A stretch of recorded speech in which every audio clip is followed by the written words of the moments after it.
Doctor Surendra Kumar Bhargava, शाचार्य ABST, राजकीय महाविद्यालय Khetri. My dear students, आज कॉस्ट काउंटिंग में अपना चैप्टर चल रहा था प्रोसेस कॉस्ट काउंटिंग। उसके अंतर्गत जो चर्चा का विषय रहेगा वो इस प्रकार से है। ये जो बिंदु हैं आपके सामने हैं, सामग्री के भार में कमी, अवशेष, वेस्टेज। वेस्टेज में दो तरह के वेस्टेज होते हैं, सामान्य क्षय और दूसरा असामान्य क्षय, नॉर्मल वेस्टेज एंड अब नॉर्मल वेस्टेज। और एक बचत हो जाती है, वो अलग होता है, उसको कहते हैं हम असामान्य बचत, अब नॉर्मल इफेक्टिव। तो आओ अपन चर्चा शुरू करते हैं नंबर 1 से। सामग्री के भार में प्राय सभी प्रक्रियाओं में उत्पादित वस्तुओं की मात्रा निवेश की गई सामग्री की मात्रा से कम पाई जाती है। यह अंतर सामग्री के रिसने, बहने, सूखने, उड़ने, अनुपयुक्त छोटे छोटे टुकड़े हो जाना, सामग्री का क्षय हो जाना व सामग्री का अवशेष रह जाना आदि कारणों से हो सकता है। प्रक्रिया में प्रति इकाई लागत की सही गणना करने हेतु प्रक्रिया में प्रयुक्त सामग्री व प्राप्त उत्पादन की मात्रा की तुलना करनी चाहिए व इन हानियों को ध्यान में रखकर प्रक्रिया खाते ही तैयार करने चाहिए। सामग्री के भार में कमी प्रक्रिया में प्रयुक्त की गई कच्ची सामग्री व प्रक्रिया से प्राप्त उत्पादन आउटपुट के भार में जो अंतर आता है उसे सामग्री के भार में कमी कहते हैं। कुछ प्रक्रियाओं में प्रकृति के अनुसार यह कमी होना निश्चित होता है, अतः लागत लेखापालों द्वारा इसका पूर्वानुमान लगा लिया जाता है। वह उचित ढंग से सूचनाएं रखी जाती है जिससे कि भार में ज़्यादा कमी होने पर दोषी प्रक्रिया या व्यक्ति को उत्तरदायी ठहराई जा सके। जैसे गन्ने के रस में चीनी बनाने पर उसके भार में निश्चित रूप से कमी हो जाएगी, क्योंकि गन्ने के रस को उबालना होता है। सामग्री के भार में कमी को प्रक्रिया खाते के क्रेडिट पक्ष में मात्रा या इकाइयों वाले स्तंभ में दिखाना चाहिए। रकम के स्तंभ में राशि नहीं दिखाएं, क्योंकि इस कमी से कोई राशि प्राप्त नहीं होती है। इस हानि को सामान्य हानि मानकर उत्पादन लागत में शामिल कर लिया जाता है। सामग्री के भार में कमी अवशेष या क्षय के रूप में हो सकती है। फिर आता है अपना दूसरा टॉपिक, अवशेष, स्क्रैप। चार्ल्स टी हॉर्ग्रेन ने अपने शब्दों में इस प्रकार से कहा, विशिष्ट निर्माणी प्रक्रियाओं के दौरान सामग्री निवेश का वह अवशिष्ट भाग जिसका वसूली मूल्य मापनीय तो होता है किंतु सापेक्ष रूप से कम होता है, अवशेष कहलाता है। इसको अन्य शब्दों में यूँ कहें अपन, उत्पादन प्रक्रिया में निवेश की गई सामग्री का वह भाग जो कि प्रक्रिया में आनुषंगिक रूप से बच जाता है, अवशेष कहलाता है। अवशेष का वसूली मूल्य बहुत ही कम होता है तथा इसको उसी अवस्था में विक्रय किया जा सकता है या अन्य कार्यों में प्रयोग लिया जा सकता है। अर्थात अवशेष को बेचने हेतु इस प्रकार आगे प्रक्रियांकन की आवश्यकता नहीं होती। जैसे लकड़ी से विभिन्न वस्तुएं बनाने पर छीलन व बुरादा, धातुओं से निर्माण प्रक्रिया में धातु का चूर्ण व कपड़े बनाते समय कतरन अवशेष के रूप में प्राप्त होती है। कई बार अवशेष इस प्रकार का होता है कि उसका मूल्य मापना संभव नहीं होता है, अर्थात उनका विक्रय मूल्य होता ही नहीं, जैसे गैस, धुआं, राख आदि। अब आता है अपना इम्पोर्टेंट हेडिंग 6, वेस्टेज।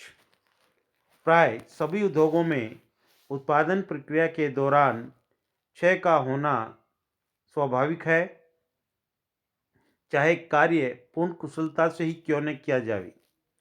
इस क्षय को नियंत्रित रखने के लिए इसका आवश्यक लेखा रखा जाता है, और ये क्षय दो प्रकार का होता है, सामान्य क्षय और असामान्य क्षय।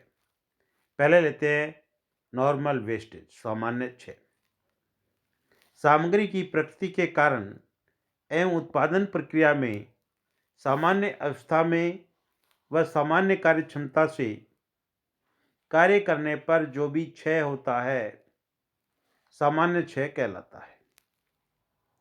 इस क्षय को नियंत्रित करना असंभव है, परंतु अत्यधिक कार्य कुशलता से कार्य करने पर क्षय की मात्रा में कमी की जा सकती है। सामान्य क्षय की मात्रा को विगत वर्षों के अनुभव के आधार पर पूर्व निर्धारित कर लिया जाता है, जैसे सामग्री का सूखना, टूटना, सिकुड़ना, विकृत होना आदि इसके उदाहरण हैं। सामान्य क्षय का लेखा कैसे करेंगे?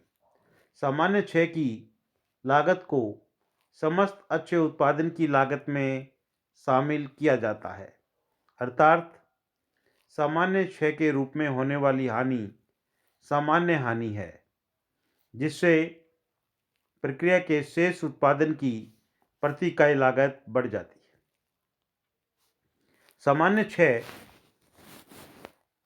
की मात्रा को प्रक्रिया खाते के क्रेडिट पक्ष में इकाइयों वाले स्तंभ में दिखाना चाहिए तथा क्षय को बेचने से प्राप्त हुई राशि को क्रेडिट पक्ष में ही रकम वाले स्तंभ में लिख देना चाहिए। इससे प्रक्रिया की उत्पादन लागत कम हो जाती है। दूसरा मेन हेडिंग आता है अपना असामान्य क्षय, अबनॉर्मल वेस्टेज। जब वास्तविक क्षय की मात्रा सामान्य क्षय की मात्रा से अधिक होती है तो यह अतिरिक्त क्षय असामान्य क्षय कहलाता है। असामान्य क्षय असामान्य परिस्थितियों में व अप्रत्याशित रूप से होता है, जैसे श्रमिकों की लापरवाही के कारण निम्न स्तर की सामग्री का प्रयोग, यंत्र व मशीन का टूटना, प्राकृतिक प्रकोप में आता है आग, बाढ़ और भूकंप आदि। प्रबंधकों की लापरवाही आदि असामान्य क्षय के कारण हो सकते हैं। यह क्षय नियंत्रणीय होता है, अर्थात क्षय के कारणों पर ध्यान देकर इसे कम किया जा सकता है। इसका सूत्र हो जाएगा abnormal wastage in units actual waste minus normal waste. और दूसरा कहे यूँ कह सकते हैं normal output minus actual output. इसका लेखा क्या करेंगे? असामान्य क्षय से प्रक्रिया में उत्पादित अच्छी इकाइयों की लागत को प्रभावित नहीं होने दिया जाता है, क्योंकि असामान्य क्षय की लागत बहुत ज़्यादा होती है, अतः इसे हानि मानकर लागत लाभ हानि खाते में हस्तांतरित कर दिया जाता है। इस प्रकार उत्पादित अच्छी इकाइयों की लागत समान ही बनी रहती है और उनमें कोई वृद्धि नहीं होती, अन्यथा लागत में वृद्धि का वस्तु के बाजार पर प्रतिकूल प्रभाव पड़ता है। असामान्य क्षय का लेखा के लिए जो पद्धति अपनानी चाहिए इस प्रकार से है, मैं आपको स्टेप बता रहा हूँ। नंबर 1, सामान्य क्षय की मात्रा तथा उसके विक्रय मूल्य से प्राप्त राशि ज्ञात करके प्रक्रिया खाते के क्रेडिट पक्ष में लिख देते हैं। दूसरी बात, प्रक्रिया में उत्पादित अच्छी इकाइयों की प्रति इकाई लागत ज्ञात करते हैं। Cost per unit of good production निकालेंगे तो उसका फार्मूला है नॉर्मल कॉस्ट ऑफ प्रोडक्शन पर नॉर्मल प्रोडक्शन, और नॉर्मल कॉस्ट ऑफ प्रोडक्शन निकालने के लिए total cost minus cell value of normal wastage हो जाती है। और नॉर्मल प्रोडक्शन आ जाएगा आपका total input minus units of normal wastage. तीसरी बात हम कह सकते हैं कि असामान्य क्षय का मूल्य प्रति अच्छी इकाई लागत के आधार पर ज्ञात करते हैं। तो वो हो जाएगा cost of abnormal waste is equal to units of abnormal waste को cost per units of good production से मल्टीप्लाई कर दिया जाएगा। चौथी बात इसके संबंध में, असामान्य क्षय की मात्रा व उसकी लागत को प्रक्रिया खाते के क्रेडिट पक्ष में दिखा देते हैं।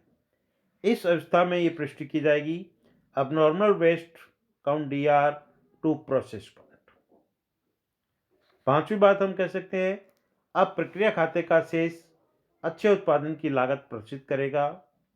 और सिक्स बात आ जाएगी आपकी असामान्य क्षय की इकाइयों को बेचने पर प्राप्त राशि से असामान्य क्षय खाता क्रेडिट कर दिया जाता है। और सातवीं बात हम कह सकते हैं, वर्ष के अंत में असामान्य क्षय खाते के शेष को लागत लाभ हानि खाते में हस्तांतरित कर देते हैं। और लास्ट आपका तीसरा है असामान्य बचत अबनॉर्मल इफेक्टिव। जब वास्तविक क्षय की मात्रा सामान्य क्षय की मात्रा से कम होती है तो इस बचत को हम असामान्य बचत कहते हैं। अन्य शब्दों में हम यूँ कह सकते हैं, जब प्रक्रिया में वास्तविक उत्पादन एक्चुअल प्रोडक्शन संभावित उत्पादन से अधिक होता है तो इस अधिक के उत्पादन को असामान्य बचत कहते हैं। असामान्य बचत श्रमिकों की अत्यधिक कार्यकुशलता, अच्छी किस्म की सामग्री का उपयोग आदि कारणों से होती है। इसको सूत्र रूप में हम कहें, अब normal effective units is equal to actual production minus normal production और normal waste minus actual waste. असामान्य बचत का लेखा। असामान्य बचत का लेखा ठीक उसी प्रकार किया जाता है जैसे कि असामान्य क्षय का। असामान्य बचत की लागत की गणना भी अच्छे उत्पादन की प्रति इकाई लागत के आधार पर की जाती है, तथा इसे अच्छे उत्पादन की लागत को प्रभावित नहीं होने दिया जाता। इसके लिए जो पद्धति अपनाई जाती है वो इस प्रकार से है। नंबर 1, प्रक्रिया खाते के क्रेडिट पक्ष में सामान्य क्षय की मात्रा तथा उसके विक्रय मूल्य से प्राप्त राशि लिख दी जाती है। नंबर 2, प्रक्रिया में उत्पादन अच्छी इकाइयों की प्रति इकाई लागत ज्ञात कर ली जाती है। नंबर 3, असामान्य बचत की लागत प्रति अच्छी इकाई की लागत के आधार पर ज्ञात करते हैं। तो cost of abnormal effective equal to units of abnormal effective into cost per unit of good production. चौथी बात, असामान्य बचत की मात्रा तथा उसकी लागत को प्रक्रिया खाते के डेबिट पक्ष में दिखाते हैं। तो इंट्री हो जाएगी process count DR to normal effective. और लास्ट हम कहें असामान्य बचत की इकाइयों के विक्रय मूल्य से जो पुष्टि की जाती है वो होती है अब normal effective count DR to normal wastage count. और लास्ट 6 पॉइंट कहेंगे, वर्ष के अंत में असामान्य बचत खाते के शेष को लागत लाभ हानि खाते में हस्तांतरित कर देते हैं। यह आज अपनी चर्चा का विषय है जो समाप्त हुआ।